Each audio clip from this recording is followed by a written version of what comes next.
This is Unconditioning, Discovering the Voice Within, with Whitney Ann Jenkins.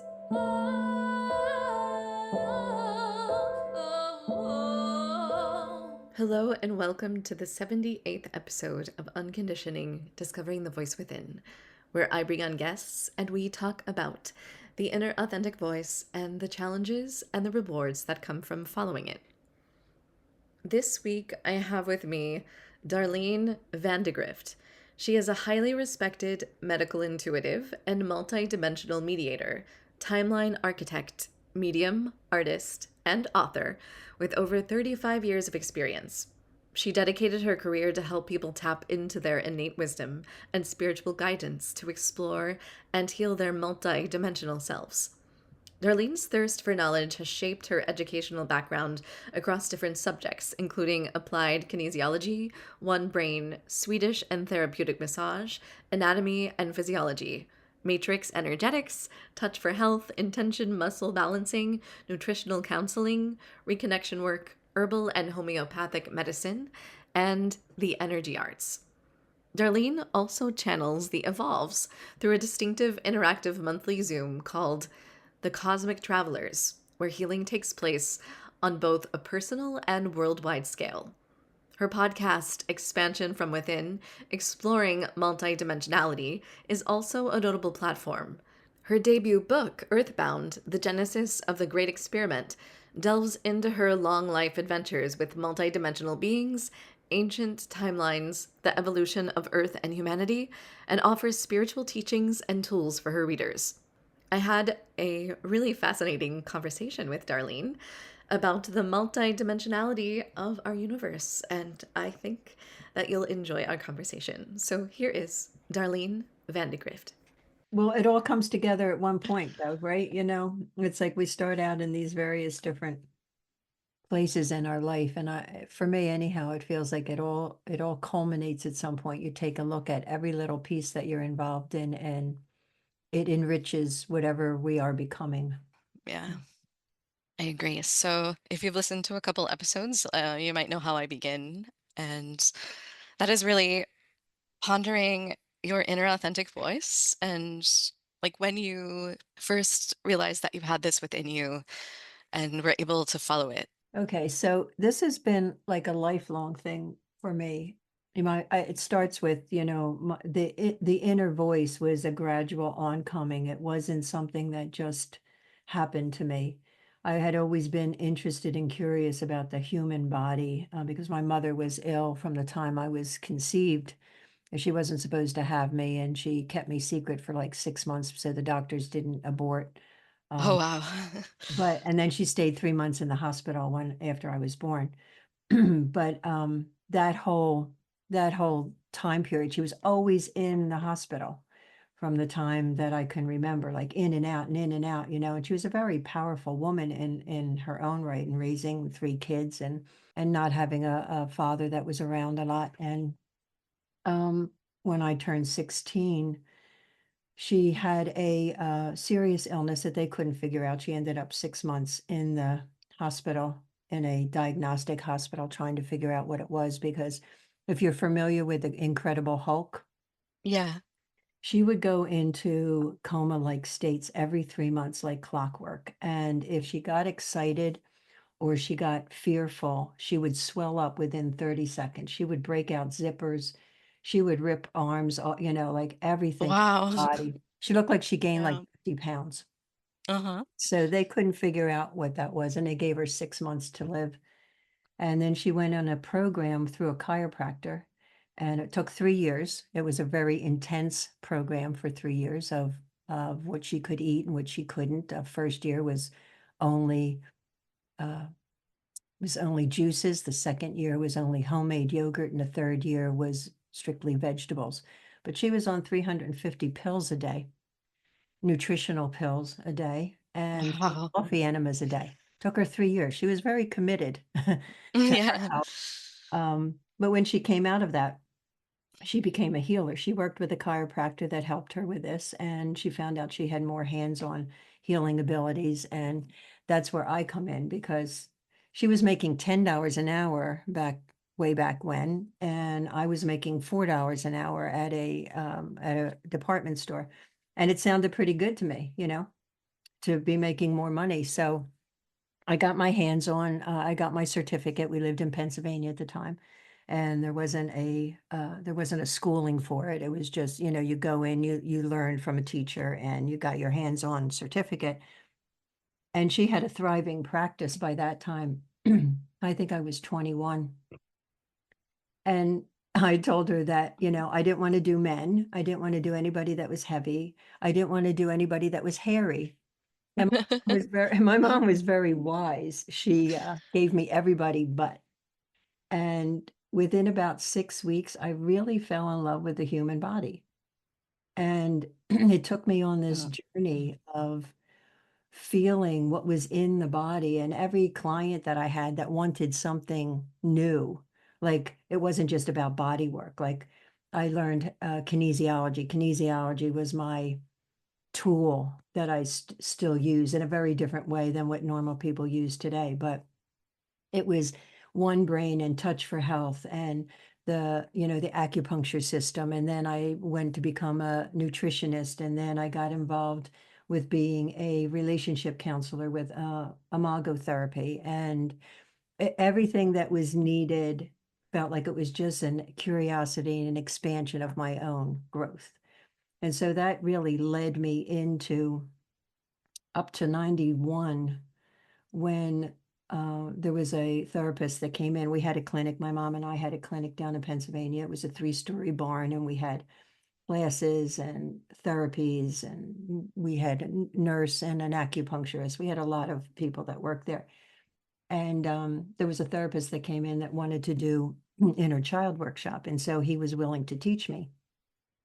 And the first workshop was in 91, and they said, no, he said, we don't want you in this workshop because I'm going to train you, but I want your mother in this workshop.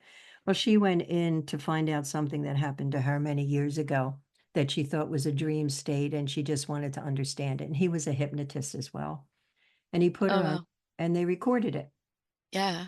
And it was actually it was an abduction. And Hmm. they had me listen to it. And when I listened to it, a voice came up, and it was, a voice rose up inside, like this voice in my head that said, that was not us. We did not do that. And I'm like, what the heck is that? Um, and I started channeling. It was the first being that I started channeling for, and that grew into a council. And they've been evolving for the last 33 years. Wow. So that is my history of how I got into this. And I'm very curious about what makes humans tick, Yeah. their psychology of it and their history of it. And I love what I do.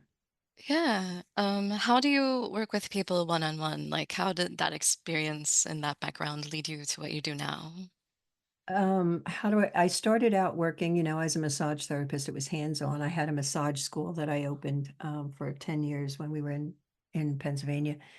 But that in intentional working with the physical form and kinesiology really opened me to more. It opened me to what's possible and how I work with them now. I primarily don't do hands-on work. There's a lot of energy work. I work on the phone most of the time. I would say primarily 98% of the time. I have a few clients that still come and see me as hands-on, but I access information. I access their innate wisdom and their guidance system and track things. Like somebody will come in with whether it's relationship or a health issue or, whatever they're dealing that's top of the mind. I track it to find out where is the original cause. We Yeah. take a look at what to unblock there, if there's anything that's hindering there, and tools forward. And, then things change in their life present day. Is this something that you have the ability to turn on and off, or like how do you access this information? It feels like it's very organic to me now. Like if somebody asks a question, out of the blue, I'll be at sitting at a dinner table with people and they'll say, well, what about this? It just comes in. Like I don't have to go any particular place, though. I do run several groups that I take them on a regular basis. It's once a month. I take them into what I call the white space, which is a neutral place of accessing the field. And we work with multidimensional beings there and their guidance system. So that is an access point for me, but I take Yeah. people there. But for me, generally, it's there. It's Yeah. just Um, really accessible. just to zoom in a little bit for the listener, multi-dimensional beings might be like a new idea for some people. Yes. Um, so would you mind speaking about that a little bit? Yeah. So in the channeling, I was introduced to multidimensional beings. There was a council of 9 at that point, and they weren't all necessarily humans. And my discovery, because I had no background for that, I was raised fairly religious, and this was very taboo. Um, but meeting them, understanding them, getting the stories of how they met each other and their purpose and their belief systems and what they know about humans and their, the ancient history of this world that we live in now. All of that, like the multidimensional level, as I see it, is if you believe in incarnation, and some people don't, and that's okay. But if you Yeah. believe in incarnation, we are multidimensional beings. It doesn't always mean that we choose to incarnate in this world. You know, Yeah. we don't. We can become anything that you choose to become on whatever planet that might have life at that level. Uh, Yeah. so that's how I see multidimensional. It just is a broad spectrum of really what's out there that we're not taught about, and a lot of us don't accept. Yeah. Is this something that you're used to, this concept or interacting with these beings? Is it something that is still exciting to you to engage with, or is it just like become a part of your everyday existence? No, it's actually so that council of 9 I worked with for like 20 some years. And then when my mother passed, she had a lot of boundaries around me. And I had an agreement with her coming in that if she brought me into this life, I would not surpass her. I would not challenge her. That was very much in place and I knew it. And I was okay with that. And when she passed, all the walls came down. It was like she took her last breath and I closed my eyes and it was like all these walls just crumbled and blew away. And I was both relieved and free and not knowing who I was because it was so different to have all that freedom. Like, who am I and what am I becoming? And then the Council of 9 expanded to the Council of 28. So they have written with me like 5 books. So the Wow. first one will come out probably the end of 2025.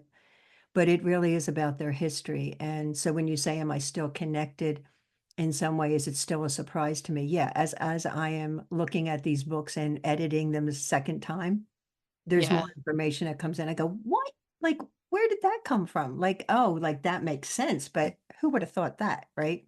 So Hmm. yes, it's always a surprise in working with them. And they work with me at night and they always show me things or tell me things sometimes about clients that come in the next day. Um, so it's always, it's an interesting life. Yeah, definitely. So if a client would come to you, like if I would schedule something with you, like what would that process be like? Like what are some of the things that you take people through? Okay. So you can come in with anything, relationship, health. I get a fair amount of relationship, health, career, and spirituality. They want to tap into their own guidance system. They want to understand something more about themselves or their past lives and how it is integral to this lifetime. So I don't need anything from you other than the conversation on the phone. Where do you want to start?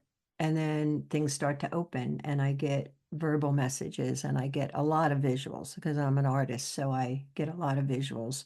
And we go like, this is what's happening. And the person will, the client, gives me some information and then I go and expand on it. And then we take a look at it. Where does it originate? And is there anything that is blocking there? Like it's holding percentage for you that's keeping you like, this is a past life that you had with this husband or partner that you have right now. And that needs to be cleared back at that timeline. Like you need to do some work back there. We work through that, or it's given as a homework assignment. And then when that changes, something changes in the present day with that relationship because you hold them differently. They're not captive in an old paradigm of who they have been with you in another lifetime. If that shows up, like not everybody believes in incarnation. So if I say to them, if something starts to come forward and I'll say, do you believe in past lives? And they, well, I'm not really sure. Then I'll say, well, let's just look at it as a possibility. And then we kind of skip over it because their belief systems don't support working on it. So I don't push anything if it's not, or it doesn't show up because I'm working with their body anyhow, and their belief system, their innate wisdom knows they don't go down that path. That's not part of their journey. So it doesn't show up. And there's Yeah. so much present in this lifetime for everybody that you don't have to go into the past Mhm. as a life. Yeah. Oh, wow. So as far as like the body and like talking about the past, Mhm. things get stored in our bodies, right?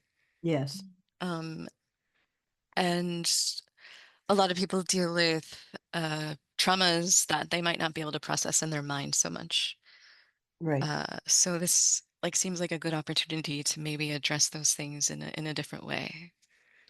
Well, what I find is, I mean, trauma is huge these days, and because we've all had it in one way or another, and what's traumatic for one person may not be for another. But if you don't handle it as it comes up or within the first little while of that, it becomes accumulative, and then you start attracting more things like that trauma. And what's been done to you, you end up doing to others or to yourself. So it becomes, more stagnant. And in it moving from the conscious level, it moves into the subconscious. So you might have dreams about it. You might have something that synchronicity starts to happen on the outside. But if you're still not tuned into it, it will move eventually into the physical form. Yeah. And that place, what I'm finding most within the last couple years is trauma getting stuck in the physical form is the body doesn't trust us anymore. Like, because we've had surgery, we've had abuse, we've had accidents, we've had whatever. Anything that has felt invasive to the physical form can create a rift between the mental, emotional, and the physical. So I have people start, if that shows up, I have people start with doing the Ho'oponopono with their body Yeah. in the areas that were invasive. If there was any abuse as a child, you do it in that age category, if there's been an accident, so that the body starts to feel aligned more with the person. And then going back to that is finding out, what does the body need? Expression is big, and it's not verbal. That's where somatic therapy comes in. It is not verbal when it gets stuck in the body. The body just wants to do something in the moment that it's not in fright and flight. It wants to do, is that lashing out? Is that whatever that is for that person? And what it does is it frees the body up, because you can do it as a visual. You don't have to confront your abuser or whatever happened in the accident or in the hospital, or you don't have to confront it literally. The mind is wonderful in creating visuals that surpass the reality that you think that you need to do in real time. And it alleviates the congestion in the body. It alleviates the issues that might get stuck so that healing can happen. So that's how I work, like that place of allowing the body to express And if people are visual, it's great. It's better if they can visual, but they don't have to. They can write it out. They can go for a hike and they can throw stones. They can do whatever they want to do with the intention, because the Right. intention is everything. If you intend to move something because you were abused or you had a car accident or you had something that horrible happened in a hospital, if you have the intention to move it, you can move it in any way, and the body will align with that. The mind will align with that, and it alleviates the stress. Do you think do you think there's a way to use this approach on a collective level as far as like the collective consciousness goes? Yeah, there's a group that I run. It's not the one that I run every month, but these are people that have been well steeped in their own journeys around this. And yeah, we do. We work on the earth plane. We work on clearing Mother Earth in her locations. And then we move into the consciousness that might be held in those locations. That, if there's rage and anger, and if it's genetic, and if it's historic, we together move that energy. And I believe that we're not the only group that's doing that consciously on this planet at this point. So that collective consciousness, I think, is being affected in a very big way by even these small groups. The intention to clear and clean and cleanse and, you know, create is really important. And I do believe it has an effect. Yes. Yeah. So, what is your opinion about the current state of things and where you feel like we're going? That's a big question. Yeah, We have been in a process for a long time. It's a slow process. And my understanding is if we go back to timelines, which I call past lives timelines, things that get stuck with us, things that are incomplete, unfinished business. The earth is changing. She's has her own evolution in what she's doing. And we've contaminated her. We've, influenced her air and her water and her land. And so she has her own evolution that's happening. But there is also this accumulation, like this karmic loop that we get stuck in being humans, and we have to come back and hopefully do it better and do it different. That karmic loop is alleviating. It's leaving. It's no longer necessary. And the reason why is it worked in the beginning, but as you have been incarnated here many thousands of times or hundreds of times, right? yeah, And you haven't unfinished business. I see it as what we're dealing with present day is all this unfinished business that bubbles up for us to take a look at, to work through, to acknowledge, to get to really the core of who we are as humans.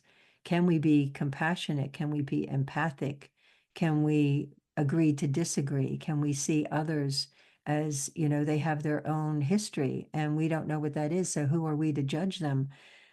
We're at that culmination point. We have been, and I believe it's going to continue. Things have to totally fall apart of what has been put in place through our own decisions through the many thousands of years that humans have felt they were in control on this planet.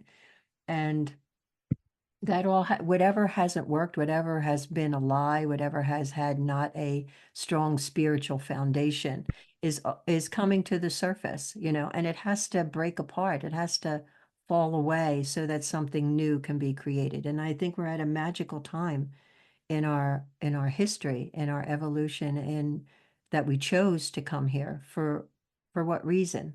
Is it to right, support? Could be just to support, it could be just to lead a good, healthy life. It doesn't have to be magnanimous. It just right. means that you arrived here. What are you doing? Mhm. Yeah, I've been hearing people talk about like a separation of two different timelines and how some people are going to go one direction and some are going to choose another. Is that something that you feel connected to as well? I don't believe that there's, well, my understanding is the two separate timelines started back in the 1850s when the Industrial Revolution and women started to stand up for themselves and all of that. So it's a timeline that is running parallel to the patriarchal timeline. Okay. Hmm. But it doesn't mean that, because some people have a belief that, in this separation of a timeline, some people are going to move into the fifth dimension and others will stay in the third dimension. And that may be in some way true, but it doesn't mean that there's going to be a whole group of people that will leave, that are going to die off.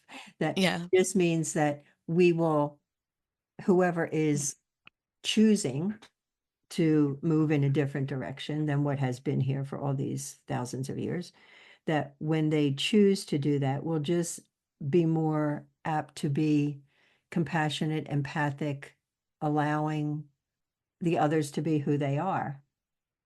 But the whole collapse is what's important. The collapse of our institutions, the medical field, the Mhm. government, Yeah. of that has to change. It has to change to be more about everyone and not just singled out for who's the hierarchy and who isn't. Yeah. That's going to take time. I don't even know if it'll happen in my lifetime, but I'm happy to be contributing to whatever level that I can to get it more in the timeline, more in that place where humanity is becoming more heart-based, Yeah. mind-based. Hmm. Yeah, I feel like energetically, I feel like something is definitely shifting like myself. So yeah, we'll see what happens, I guess. We will, all we can do is stay present and take what's given to us, take a look at what's given to us and not be so reactive. Um, because in that reaction, like if you see something on TV and you go into a reaction, I can pretty much guarantee that that reaction isn't just about what you're seeing. It could be a genetic component of what your, families have experienced. It could be a cultural component. It could be a past life component. It could be history from some time in your lifetime that is triggering that as well. And if you're triggered, if you're having an emotional response, it's really up to you is where does this come from? And is there anything that I need to do about it for me so that when you change, then something changes in your life? Your perception changes. The energy that how you hold what you saw on TV changes a little. Doesn't mean that you are less of a human or less compassionate or empathic, but it's something energetic shifts. Definitely. So if someone would like to work with you, Uh-huh. or follow your work or read your books that you're going to release soon, where can we guide them to? So my website is soulunion.com. And I have a podcast that's been out for a few years, and it's called Expansion from Within, Addressing Multidimensionality, Exploring Multidimensionality. Yeah. And let's see, what else do I have out there?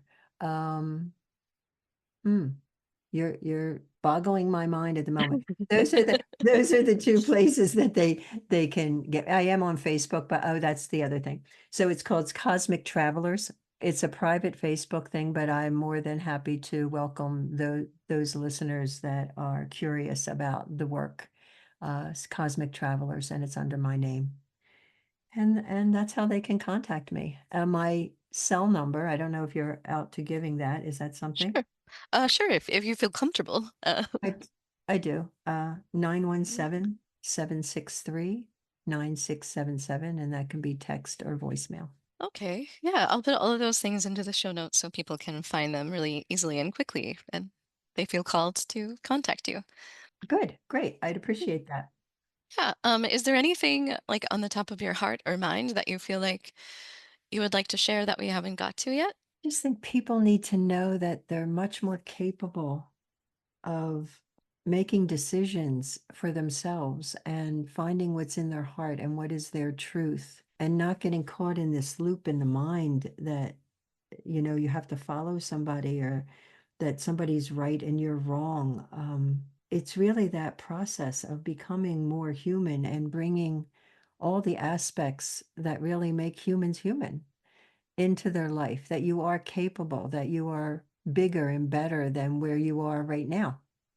And it's your work, it's your mission, it's why you might have chose to come here, is to work on yourself so that you can have a higher vibration, a higher frequency. And then where you're going to take that when you leave, because it's accumulative. You don't start back at square one. Yeah. That makes me feel better. No, in fact, people that believe in past lives, they say to me, "Oh, what if I was here 1,000 lifetimes?" And because how I'll work too is, if you have a pattern that you have a relationship pattern that you have, or you have a health pattern that you have, and tracking that, and there's past lives that may show up in that. I see the pattern as being like a string. So you have a string, and you have this lifetime events and past lifetimes possibly as pearls on this string. So when you heal one of them, when you address one issue about that pattern, it's like you pull the string out, and the past lives that might have been attached to that, or the present issues that might have been attached to that, don't have the weight anymore. They don't have the energetic holding on to the pattern anymore. So you don't have to do 100 things on one pattern. You don't have to, you don't have to keep repeating something. Oh, there was this lifetime, and there was that time in my life, and wow, I was 6 when that happened, and 10 when you kind of get them all out in one shot. Perfect. Food for thought, Whitney. Yeah, Oh, not wow. as Yeah. complicated. So I have one last question that I use to wrap the show up with. And sometimes it can trigger a longer conversation, and sometimes it can be succinct, and that's all we need to say. So if your inner voice had a billboard, what would it say to the world? You are more than you know. Mm. I mean, it had a lot to say. You are more than you know. Like, go for it, dive deep, be curious of who you are and who others are, and not judge, not condemn, not create division. Yeah. It's a big one Excellent. these days. Yeah. Yeah. It's a big one these days. Everybody has a side and has if you take a look at it, everybody has an opinion about everything, and they want to be heard, and that's fine. But then everybody jumps on the bandwagon, about what that is, and it gets inflated, and it becomes more divisive, and it's not helpful. All right. So saying thank you so much for joining me and sharing all your wisdom. I really enjoyed our chat. Thank you, Whitney, and I hope you have a great rest of your day. Thank you so much for joining me this week. If you're listening and you like what you hear, please consider subscribing and rating this podcast, as it really helps get this podcast out to other people who might be interested in hearing it but don't know about it yet. And also, if you'd like to contact me or reach me, you can reach me at unconditioningpodcast@gmail.com or unconditioningpodcast on Instagram. Thank you so much, and until next time, stay tuned in to you.